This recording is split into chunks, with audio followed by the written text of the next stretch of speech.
Torej, pred 4 leti ste na volitvah dobili 5 poslanskih sedežev, ostali so vam 3.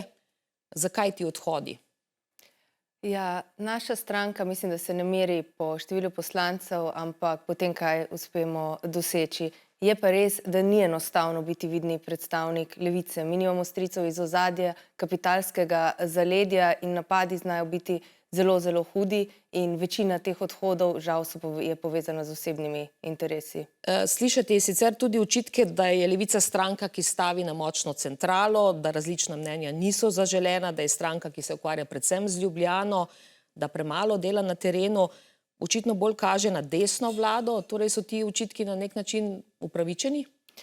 Ti očitki so popolnoma neupravičeni, tudi konec koncev noben izmed vodilnih pa številnih drugih članov ne prihaja osnovno sploh iz Ljubljane. Mi imamo številne lokalne odbore od Radovljice po Gorenjskem, Murske Sobote, Celja, Maribora, Primorske, Brežic in tako naprej. Prisotni smo na terenu po celi Sloveniji. Je pa seveda to zelo tak prikladen očitek, ampak mislim, da bojo volitve pokazale svoje. Jutri sicer napovedujete predstavitev nove kandidatke. Gre za morda kakšno poslanko iz kakšne druge stranke? Ne gre za poslanko druge stranke, ampak je pa vsekakor zelo zanimivo ime, ki mislim, da bo našo stranko obogatilo. Poglejte, včasih je težko prepoznati ločnico med nekaterimi organizacijami v civilni družbi in vašo stranko. Nekateri pravijo, da ste vi v bistvu politični podaljšek civilno-družbenih gibanj. Nekaterih, kje je ta ločnica? Mi izhajamo iz civilno-družbenih gibanj, tako smo tudi ustanovili našo stranko, ki je najprej bila Iniciativa za demokratični socializem, na drugi strani gibanje Trst, nato smo ustanovili stranke, koalicijo, nato se združili. Jaz mislim, da je ločnica zelo jasna. Eni se borimo znotraj sistema, v parlamentu, da zdaj tudi v izvršni oblasti za boljše življenje, drugi pa ostajajo na strani civilne družbe. Med njima je jasna dialektika. Smo pa lahko ponosni, da v Sloveniji imamo tako aktivno civilno družbo, da imamo tradicijo civilne družbe in jo moramo negovati. Marsikaterem politiku ni lepo fajn slišati nekih kritik, ampak te so nujne za razvoj družbe naprej in sama sem ponosna, da imamo civilno družbo in da ostajamo tudi v dialogu. Ko slišimo kritike na račun strank, tudi vaša stranka je med njimi, denimo pojavljajo se očitki vpletenosti članov vaše stranke v afero Fotopub. Poglejte, 3 leta in pol, mislim, da se vleče že ta afera, nobenega epiloga še ni bilo. Kako odgovarjate na te očitke? Vesela sem, da imam zdaj to priložnost. Te očitki so popolnoma izmišljeni. Oseba, ki je obtožena, je prišla na prvi intervju na Ministrstvu za kulturo na ta način, da je bila tja poslana in naročena strani Mitje Čandra. Ni bila niti napovedana. Moj intervju je bil na to objavljen mesec potem in od takrat do danes se to uporablja za diskreditacijo mene in stranke Levica. Jaz sem s to osebo govorila izključno na intervjuju na Ministrstvu za kulturo. Ta gospod Čander, ki je takrat naročil ta intervju, pa je povezan tudi s stranko. Ampak očitki se nanašajo tudi na vidne člane Levice, govorim na splošno o članih Levice. Ne vemo, o kakšnih očitkih vi govorite, mi z ničemer nismo povezani. To, da pa ni zaključka po 3 letih, da ne znamo reči jasnega ne spolnemu nasilju in nadlegovanju nad mladimi in nad ženskami, pa je gotovo sramota. In mislim, da ne vzbuja zaupanje v pravno državo, da traja nekaj 3 leta. Kako bodo mlada dekleta, punce, ki se jim Bog ne daj kaj zgodi, ali so v taki situaciji, z mirno vestjo šle nekaj prijaviti, če potem vejo, da se jih bo vlačila njihova imena in da po 3 letih ne bojo vedeli nič, storilci pa bojo na prosoci. To je absolutno nedopustno. Zadeva Drama, torej stoji obnova Drame, ne uspete se dogovoriti z etažnimi lastniki sosednje nemške hiše, ki zahtevajo garancijo za morebitno škodo, ki bi lahko nastala. Zakaj ne pride do tega dogovora? Vi ste ta projekt prepoznali kot v bistvu glavni projekt vašega mandata na področju kulture, ampak končan pa ne bo. Pravzaprav stoji povsem. Jaz sem izvedla več kot 60 investicijskih projektov po celotni Sloveniji, mnoge zaključene, nekateri še tečejo. Projekt Drame je nacionalnega pomena prav zato, ker na njega čakamo že 30 let. Žal mi je, da ne pridemo do dogovora. Mi na strani ministrstva že 3 leta ponujamo prav vse zakonske možnosti, vse, kar so stanovalci želeli in si želijo.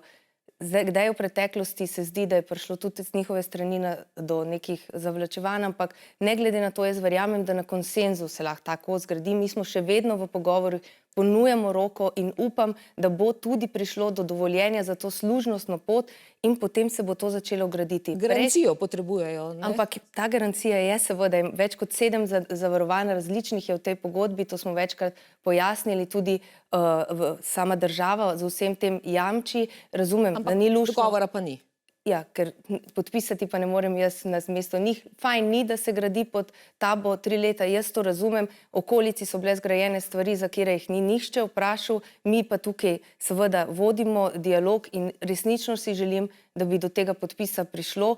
Tudi v znak dobre volje smo zamrznili postopke na upravni enoti. Glede korupcije, zelo kritični ste bili, ko ste bili v opoziciji. Danes so prišli rezultati, torej po indeksu zaznave korupcije je Slovenija na 41. mestu, skupaj z Ruando, Katarjem in Bocvano. Padli smo po korupciji. Pa me zanima, bi zaradi takšne odločitve KPK, kot je bila sprejeta v zadevi Bobnar, vi odstopili? Glejte, jaz za druge ne morem govoriti, mislim pa, da je KPK...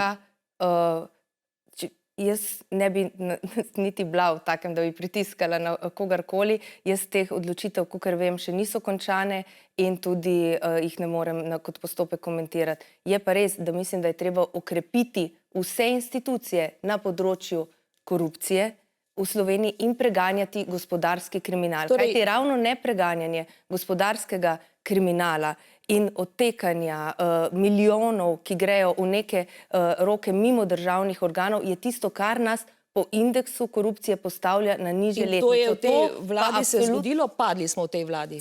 Padli smo predvsem zaradi teh postopkov, ki nimajo epiloga, ravno gospodarskega kriminala, ki je v tem študiji tudi eksplicitno omenjeno. Vi ste dejali, da ne bi se znašli v taki situaciji, da bi tako pritiskali. To se vam zdi, da je bilo to neprimerno pritiskanje?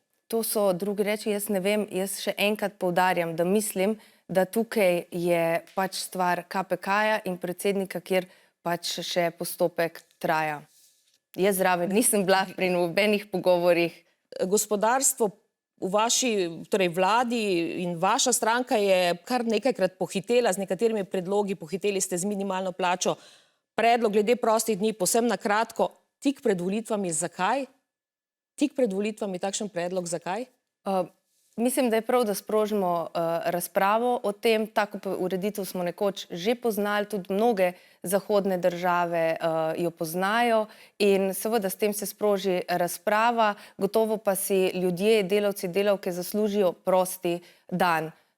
In to je sprožitev razprave in v naslednjem mandatu bo sprejeta ali pa ne odločitev. Ko se pogovarjamo o gospodarstvu, poglejte, ekonomisti opozarjajo, pri isti temi pravzaprav ostajava, da je pri javni porabi Slovenija hodi po robu, gospodarstvo zahteva razbremenitve. 16 tisoč podjetij in 66 tisoč delovnih mest je ogroženih zaradi izjemne rasti stroškov dela. Verjetno se strinjate, da niso vsi podjetniki v Sloveniji bogataši in izkoriščevalci. Seveda ne, in tega stranka Levica nikoli ni trdila in ne boste slišali reči. Govorimo pa, da gospodarstvo niso samo tisti, ki so lastniki ali pa neki blazni kapitalisti ali predstavniki društev in interesnih združenj. Predstavniki so tudi delavci, predstavniki so tudi tisti podjetniki, ki se jih ne sliši.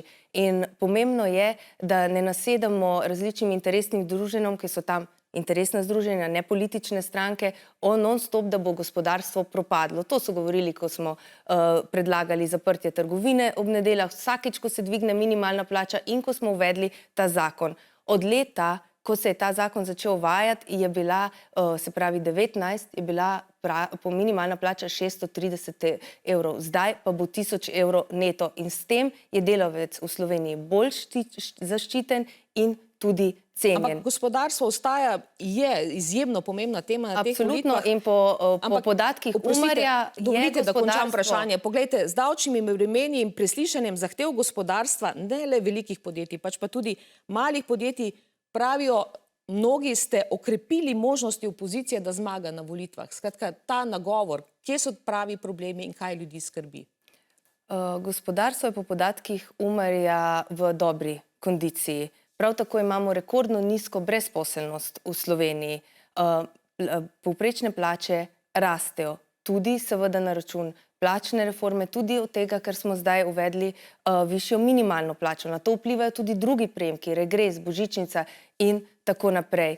To pomeni, da se ljudem nekaj v žepu pozna. To pomeni, da danes ljudje boljše živimo. Nismo brez izzivov v tem državi. Imamo draginjo, ljudje morajo dostojno živeti, imamo težave tudi s stanovanji, ampak ljudje se morajo zavedati, predvsem pa gospodarstvo, ki te delavce potrebuje, da lahko karkoli zasluži, da javne storitve niso zastonj in so za To so vse teme teh volitev. Še 5 kratkih vprašanj. Bi se sestali z ruskim predsednikom Putinom? Če bi to pomenil korak za mir, vsekakor. Bi podprli nove spodbude za družine z več otroki? Mi smo to v tem mandatu tudi naredili. Nove spodbude. Me zanima Nove, ja, seveda. Zakaj pa ne? Bi ukinili prispevek za dolgotrajno oskrbo za upokojence? Ne. Ali je mobilni telefon lahko učni pripomoček v šolah? Sama težko sodim, ampak sem bolj naklonjena. Ne, je pa treba to prepustiti stroki. Nisem pa naklonjena mobitelom pri otrocih. In še za konec podpirate ustanovitev pokrajin? Ja, absolutno.